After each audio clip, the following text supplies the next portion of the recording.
Today we are going to read about natural resources. This is the 10th last chapter of biology of Telangana State Model School.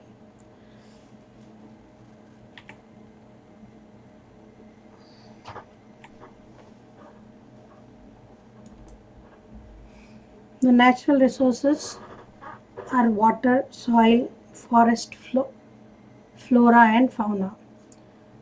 Flora are the plants and fauna are the animals. We all know about natural resources. We have learned in the earlier classes. How we can conserve them, that we are going to read. Pollution, which is because of human activities, how to prevent them, that also we are going to talk about that in this chapter.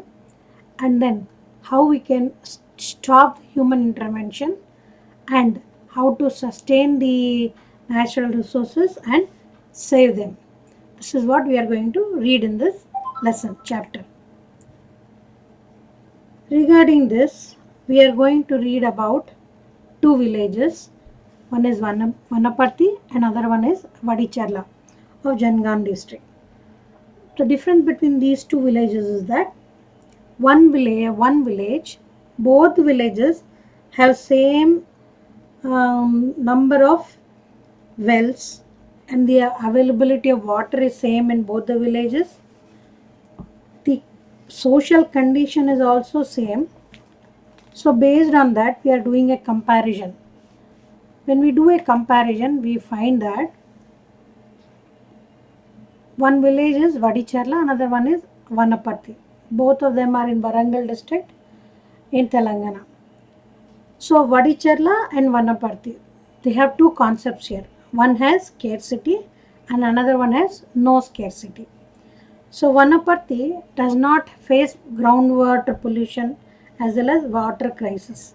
Why? Because of the percolation tanks which are set up in the village.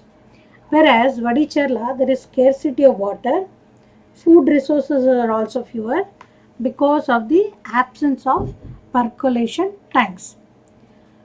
The percolation tanks are like earthen dams which help in saving the rainwater. So how did we find out that these two villages are different and both the villages have this kind of scarcity and no scarcity is because of a consensus. In this consensus, we spoke to almost 25 households with detailed questionnaire, and we found out that the irrigation in the village Vadicharla is very less, whereas in Vanaparthi there is more, only because of percolation tank. So now you look here, look at the animation here. We can see that Vanaparthi village has no scarcity. So it is abundant of food and all that. That is why the plant is green in color, whereas Vadicharla is the plant has dried up. That is why there is scarcity of water.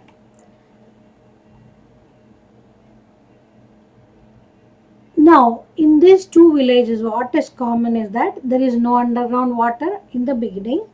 There is less water supply.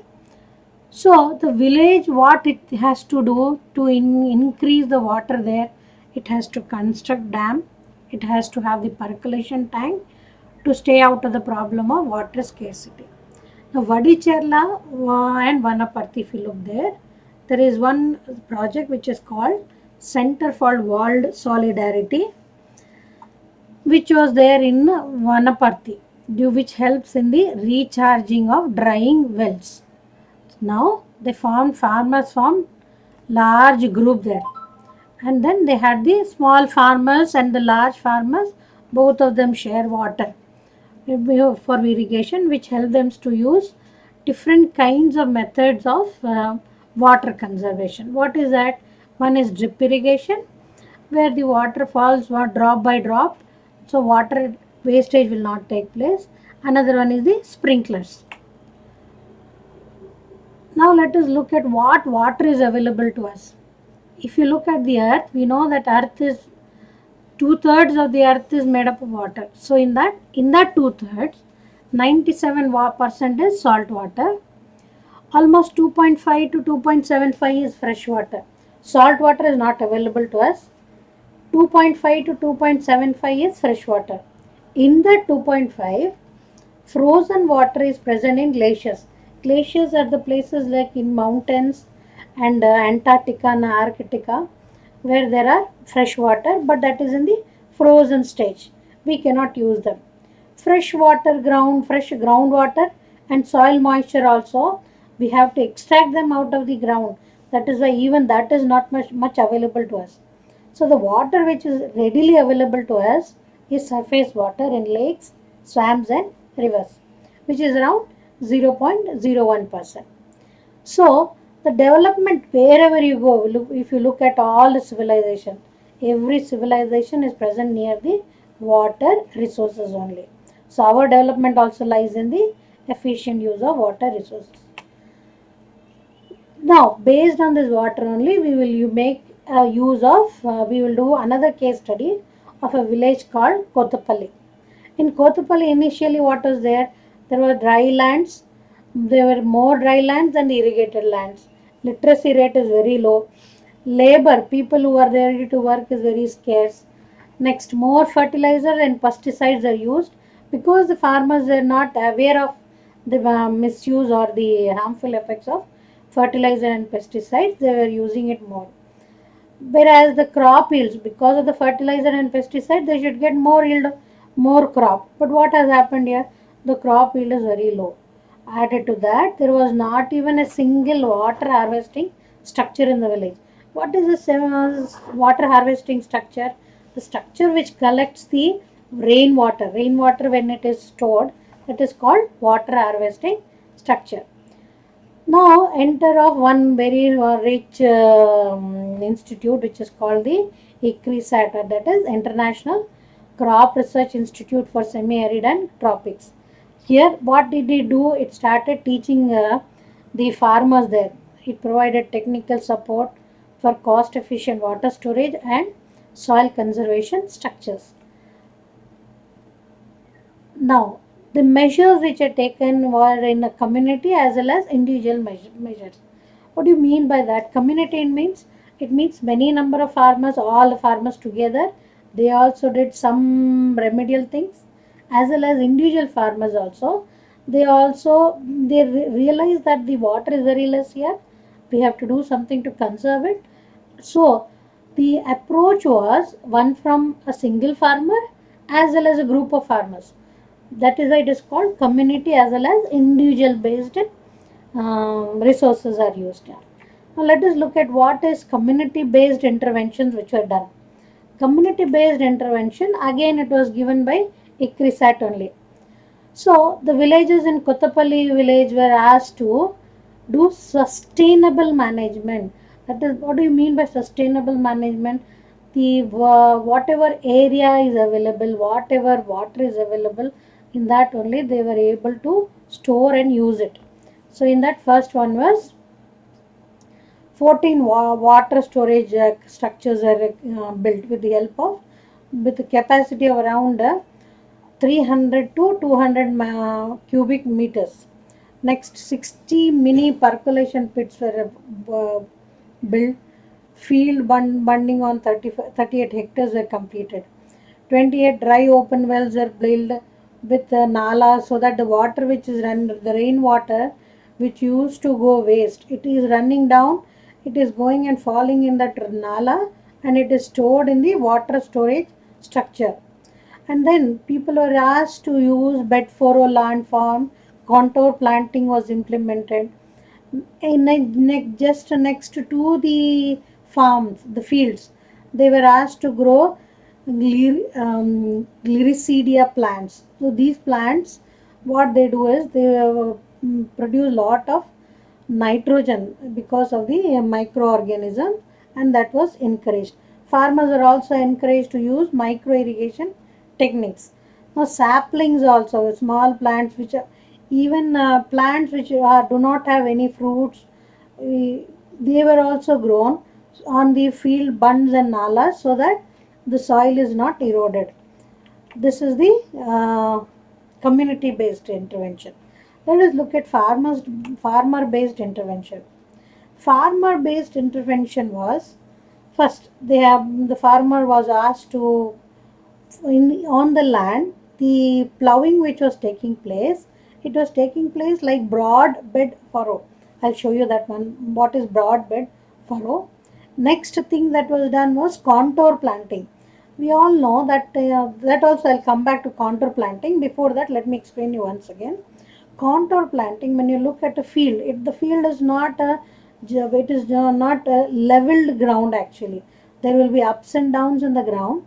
So what these farmers do is they plant on the elevated areas. They will grow one plant, and in the furrow area they will grow another plant. So that what happens is water is not wasted.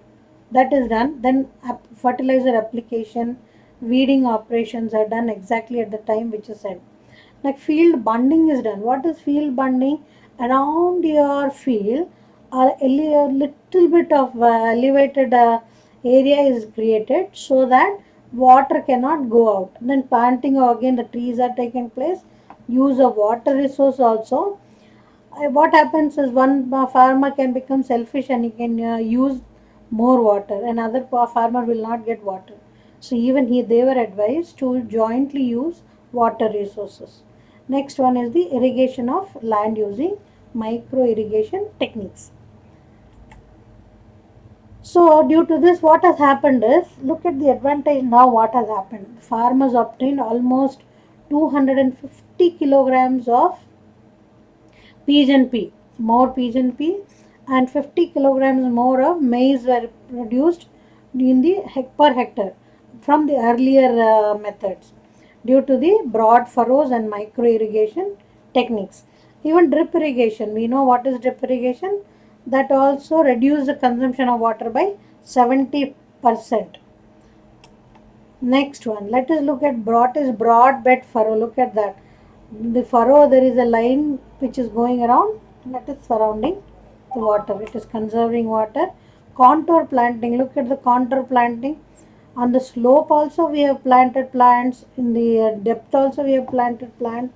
So everywhere we have planted the plants so that the excess of water, wisely we are using water. That is the only thing that is taking place here. Next one,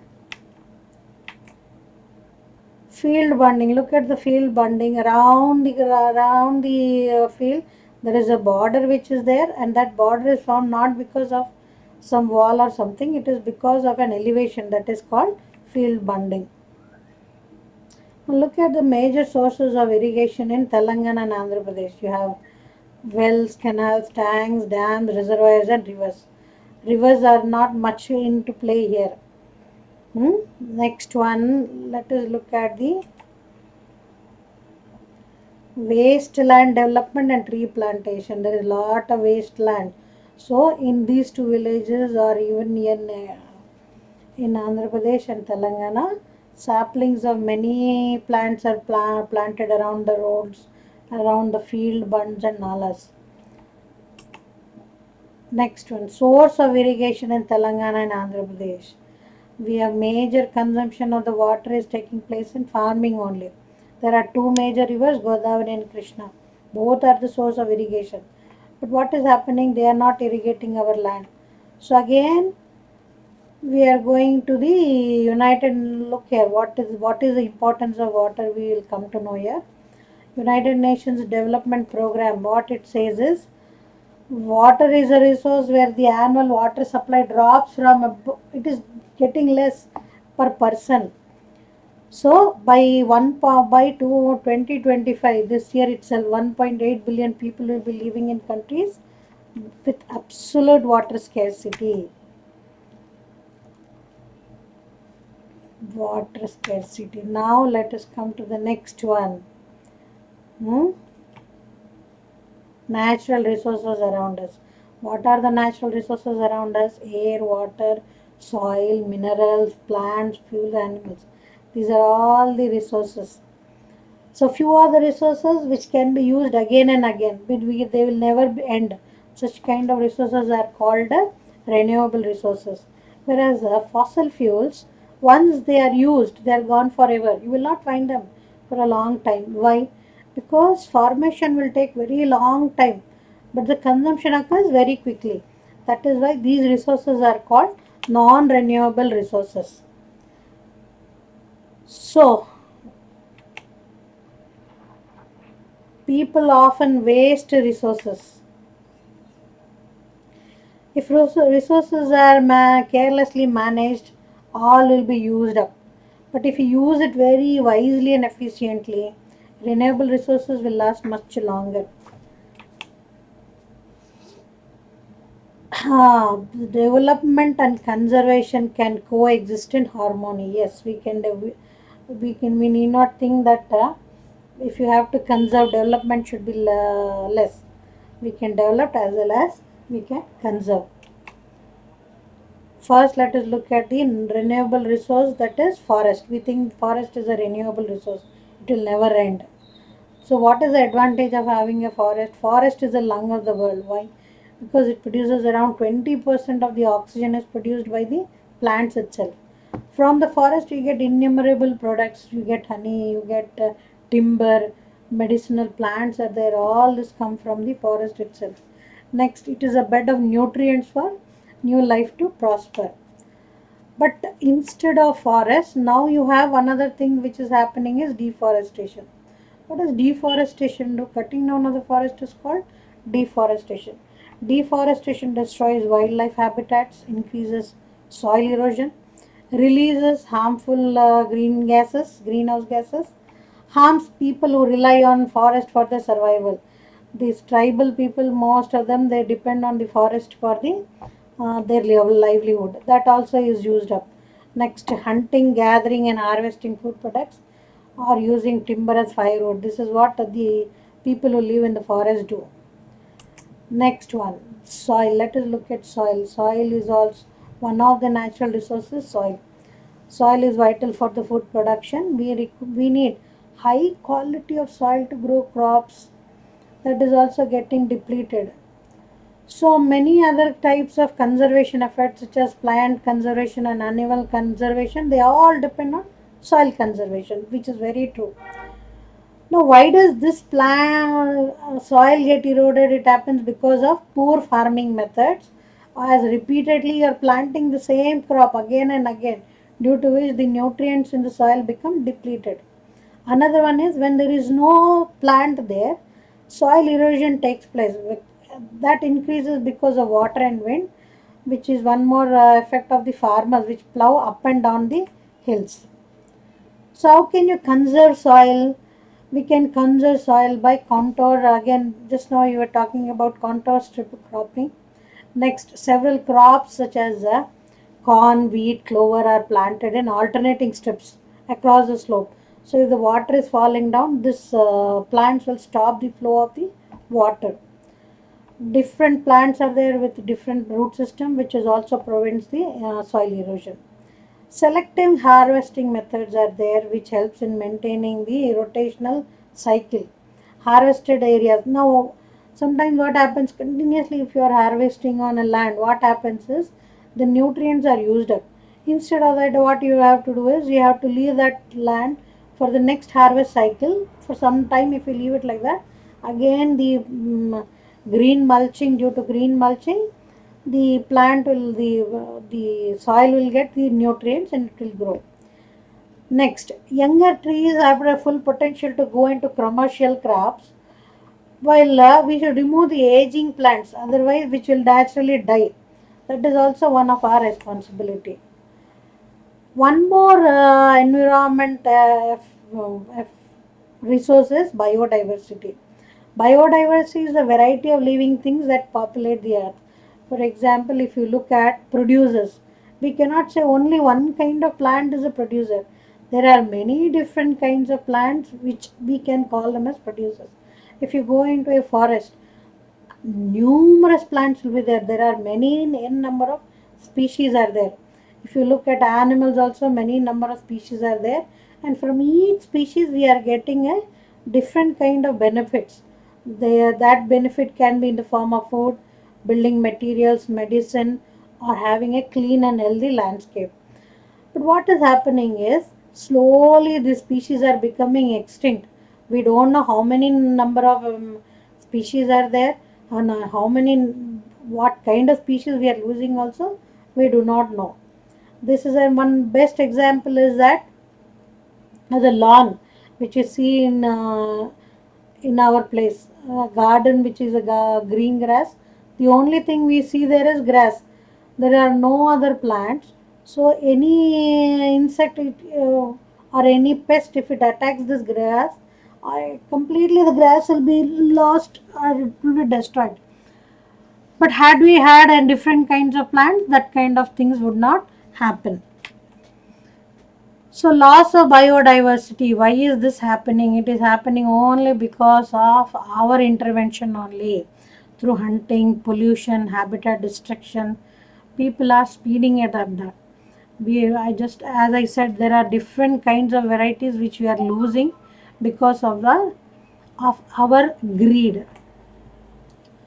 Let us come to the fossil fuels. Fossil fuels are produced from the remains of the plants and ancient plants and animals. For years together, they have been buried in the soil.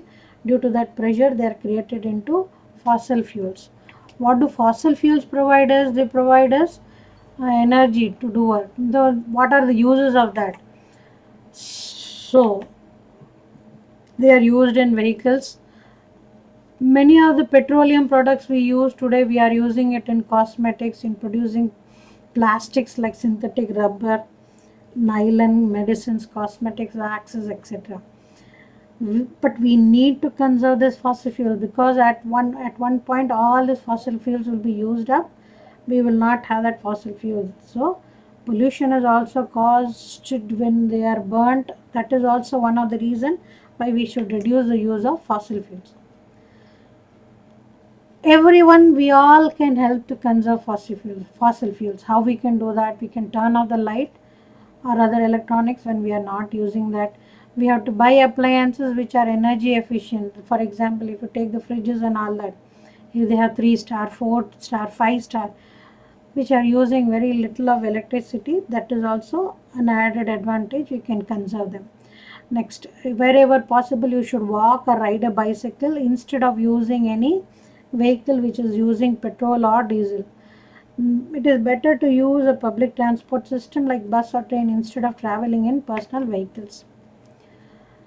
Next, let us come to mineral resources like iron, copper, magnesium, aluminum. All these are coming from the earth. From the earth also, we have been extracting it with the madness which has destroyed it. So, one of the major method which is devastating the environment is the mining, which is the mountain top removal mining. They destroy plants and animal habitat. They also pollute the air and water with toxic chemicals. So less wasteful mining methods are then recycling of materials will help in the mineral resources. For example, in Japan, car manufacturers usually use raw materials in making up automobiles. In United States, nearly one-third of the iron produced comes from recycled automobiles. So conservation is a vital key now. It should be our concern now. Whereas Mrs. Indira Gandhi, what she said, that interest in conservation is not a sentimental one, but the discovery of the truth, which is well known by our sages. That is why our sages also, you said in the conservation only. Next one, to conserve the environment, we have four R's are there. What are they? Reduce, reuse, recycle, and recover. For example, reduce. We can reduce the use of water from leaking waters and avoiding showers and switching off the lights and fans wherever necessary. Reuse. We can reuse the paper. For example, paper which is there. After using it again, we are making it and reuse that paper. Next one, recycle.